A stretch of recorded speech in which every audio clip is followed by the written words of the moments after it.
everyone, and again welcome to another one of my nail tutorials. Today I have come up with a design based on this turquoise ring that I have that has these super pretty swirls in the front, and the swirls are covered in rhinestones. And this is what I've come up with. And it's funny because in camera the color that I have chosen, it seems like it doesn't resemble the color of the ring whatsoever, but off camera and to the eye it actually does. It's a very similar color, just much darker. So based on the two swirls that are on the ring, I put the swirls also on my finger, and this is a stamping design using stamping plates. And then for my accent finger, I use these little beads. I still don't even know what to call them, but they're little circle silver type of balls. So yeah, that's about it, and I'm gonna go ahead and get started. Now for this hand, I have left one finger undone so I could show you exactly how I did this. So let's get started. First of all, I started with Beauty Secrets base coat, and you always want to apply a base coat to your nails so that you could protect them, because constant applying of nail polishes and nail polish remover, they tend to yellow your nails, and nobody wants yellow nails. So then we're going to go ahead and just let that dry. Okay, now that the base coat is dry, I have chosen this color from Wet n Wild. It's actually from the Fergie from the Fergie collection. And the color to this one is Miami Spirit. So what I did was apply 2 coats to all of my nails. I have a really shaky hand when it comes to applying nail polish colors, so these large brushes actually work for me. Okay, now that our 2 coats are dry, I'm gonna go ahead and move right to the stamping. Now, before you move on to the stamping, you wanna make sure that your base coat is completely dry, or when you apply the pressure from the stamper, you're gonna just completely smudge your base coat, and then you're gonna have to start all over again, and of course nobody wants to do that. So what I did for my stamping, what I had that closest resembled these little swirls that I have in my ring, was this plate from Sally Express, and this is plate number 18. And right here in the top, there's this heart. Now, of course, I didn't use the entire heart. If you realize from the bottom and the top it's not connected, so what I did was just use half of the heart, and I'm going to show you exactly how I did that.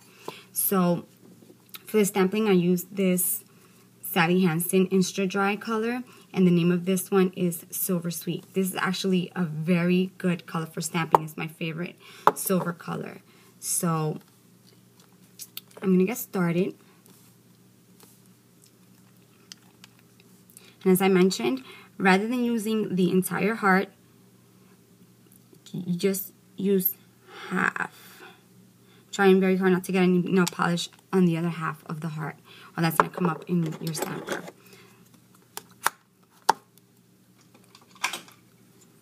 Pick it up. Double check your image.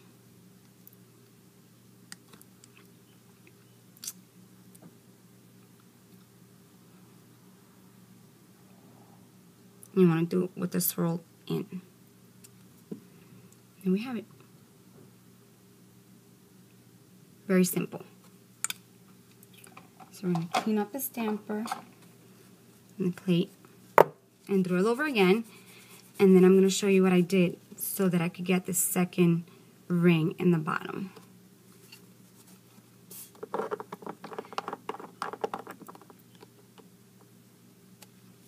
Rather than using the entire swirl, you just want to do half this time, because you're not going to need all of that.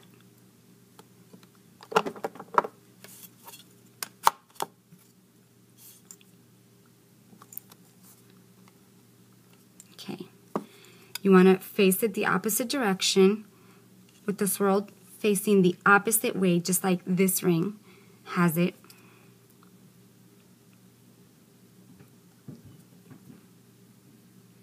There you go.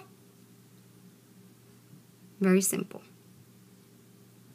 Then we're just going to let that dry. Okay, now I'm going to apply those beads to the swirls.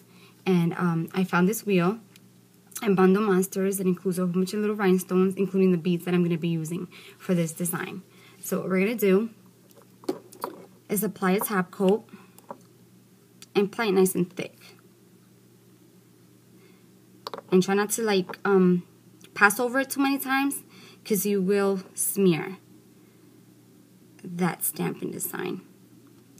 Alright, and now using a dotting tool, what we're going to do is dip it on that very top coat that we used.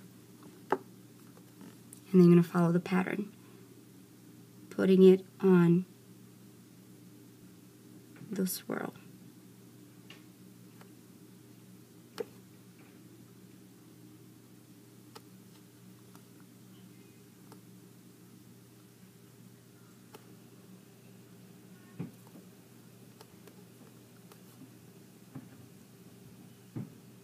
If you happen to pick up multiple beads at one time, just carefully maneuver the dotting tool around so that you just have one bead touching the nail at a time. And as you can see, it's very simple. Little patience, but very simple.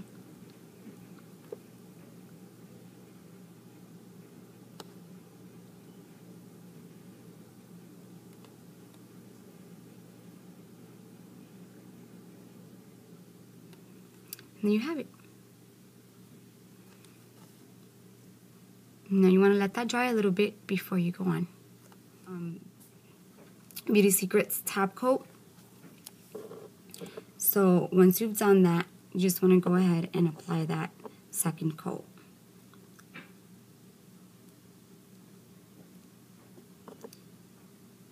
Now, as I had mentioned before, when it comes to intricate details like this, not always will a top coat just hold the beads in place for as long as you would like, unless you're just going to use the design for one night, then the top coat is sufficient. But if not, what you could use, and what I do sometimes, is the Nailing UV gel. I apply a top coat on this, and then you cure that under the lamp, and that secures you a more, a longer lasting, I guess, design on your nails. It's the only way that I could put it. Your design would just last longer, and it really works. It's actually a fantastic product. But if you just want to use the design for 1 or 2 days, that's really not necessary. The top coat is enough. And that's about it. You just let that dry, and that's the look that I have for this ring. I actually love it. It's very elegant, and I love elegant designs for nails. And yeah, I hope you enjoy it. And enjoy your day. Thanks again for watching. Bye.